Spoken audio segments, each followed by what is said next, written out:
Sais-tu, mon ami citoyen, qu'en 1945, la France avait fait le choix d'une nationalisation du service public de l'électricité, à savoir la production de l'électricité, son transport, sa distribution, sa fourniture, en confiant ce service à EDF.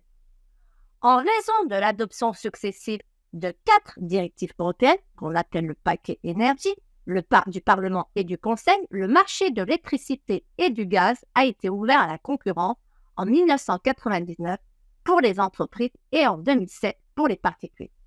L'objectif était de mettre en place des règles communes aux pays membres de l'Union européenne pour construire un unique marché intérieur de l'énergie. Cette libéralisation consistait en 3 points. 1. La libre choix de fournisseurs pour le consommateur. 2. Une liberté d'installation pour les producteurs d'électricité. 3. Un droit d'accès à tous les réseaux pour tous les utilisateurs du réseau, à savoir la ligne électrique et le réseau de gaz.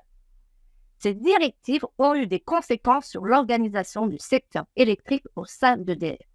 Les activités de transport et de distribution d'électricité ont été séparées des activités de production et de fourniture confiées à ses filiales, Réseau de transport d'électricité, RTE, et Enedis. Des fournisseurs alternatifs sont apparus.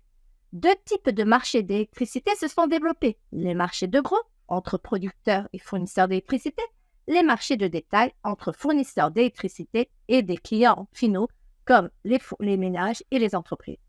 Dans ce contexte, et face à une augmentation des prix du marché, à partir de 2005, les pouvoirs publics français ont défini et mis en œuvre une politique publique d'organisation des marchés de l'électricité en s'appuyant sur des dispositifs, des instruments de régulation et d'intervention.